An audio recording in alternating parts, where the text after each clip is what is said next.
ప్రస్తుతానికి మనం చూసుకున్నట్టయితే చెన్నారం గ్రామంలో ఉన్నాం. టీఆర్9 న్యూస్ ద్వారా ప్రజలకి చెన్నారం గ్రామంలో ఉన్నటువంటి సమస్యలను తెలుసుకుందాం, వారిని అడిగి తెలుసుకుందాం. వారు ఎవరికి అవకాశం ఇవ్వాలనుకుంటున్నారో వారి మాటల్లోనే విందాం. చెప్పండి, మీ పేరండి? మానుకొండ లక్ష్మణరావు. మీరు ఇక్కడ ఉన్న ప్రధాన సమస్య ఏంటి? దాన్ని మీరు ఎవరిని ఎన్నుకుంటే, ఏ పార్టీని గెలిపించుకుంటే, వ్యక్తిత్వంగా కానీ పార్టీ పరంగా కానీ ఎవరిని గెలిపించుకుంటే మీ సమస్యలు తీరుతాయనుకుంటున్నారు? నా పేరు మానుకొండ లక్ష్మణరావు, చెన్నారం. నేను మాజీ చైర్మన్ పిఐసిసి చేశాను.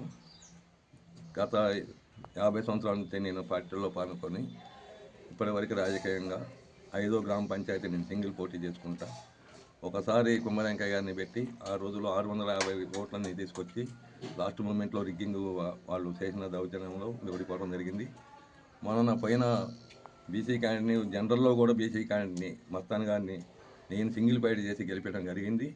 ఈరోజు తాలు అశ్విని గారి మామగారు గత 50 సంవత్సరాల నుంచి పార్టీలో వాళ్ళ తాతగారు కానించి పార్టీలో కాంగ్రెస్ పార్టీలో బాగా పనిచేసి 30 సంవత్సరాల నాడు వాళ్ళకి ఈ అవకాశం ఇవ్వాల్సిన అవకాశం ఆ రోజు వేరే వాళ్ళు అక్కడ సిపిఎం టీడీపీ కాంగ్రెస్ కూర్చొని వేరే అతనికి ఇవ్వడం జరిగింది. ఆ రోజు అప్పటి నుంచి ఇప్పటి వరకు వాళ్ళు ఊళ్ళో సరే లేకపోయినా డ్రైవర్గా ప్రతి ఒక్కరి మన్నలను పొంది, వాళ్ళ పెద్ద కొడుకు కూడా ఇక్కడ ప్రతి ఒక్కరి మన్నలను పొంది గ్రామంలో ఈ అబ్బాయి కూడా ఖమ్మంలో ఉన్న ఊళ్ళోకి వస్తూ పోతూ ఇక్కడ హాస్పిటల్లో ఎలాంటి ఖర్చులున్నా కొంతమందికి బిల్లులు వేస్తే అక్కడ ఉండి మా గ్రామం వాళ్ళకి కానీ వేరే వాళ్ళకి కానీ 10,000 వేస్తే 5,000కే మాట్లాడి అక్కడ వినిపించి వాళ్ళని నచ్చజెప్పి చేస్తూ పోతున్నాడు.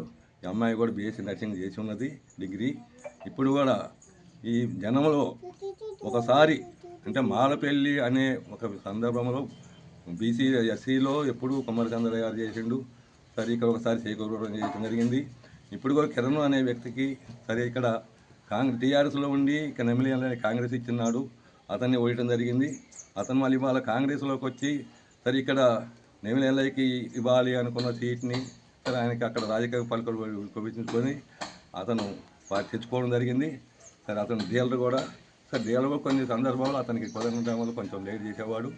ఇప్పుడు ప్రధానంగా ఏమైందంటే ఇక్కడ 3 చోట్ల పెట్టి ఇవాళ బియ్యిస్తుందంటే ఎలక్షన్ కొరకే ఇస్తుండ్రు అనేది కూడా జరుగుతున్నది. కానీ ఇప్పుడు జనమంతా కూడా ఈరోజు మాలపల్లికే ఇస్తే మరి ఇక్కడ కూడా ఉన్నారు కదా, ఒకసారి ఇంకోరికి మారవాలి కదా అనే విషయంలో కూడా ఉన్నారు. సరే మాకైతే పూర్తి నమ్మకం ఉన్నది. అక్కడ కూడా అతన్ని గెలిపించడం కోసం వేరే వాళ్ళు చాలా కృషి చేస్తుండ్రు. అక్కడే 3 వేశారు, అదే వాడి నుంచి. ఇక్కడ ఒక్కడు అతనే సింగిల్ ఫైట్ చేస్తుండ్రు అర్జున్ వాడి నుంచి. మరి ఇక్కడ జనం కూడా అందరూ ఈ గురయ్య గారి కొడుకు అయిన భార్యని గెలిపిస్తే మనందరికి బాగుంటుంది అనేది అందరిలో ఒక ఉత్సాహం వచ్చింది. దాన్ని కూడా మేము కూడా వాస్తవంగా అదే చెప్తున్నాం. మేము అంతకంటే మేము చెప్పదగ్గేది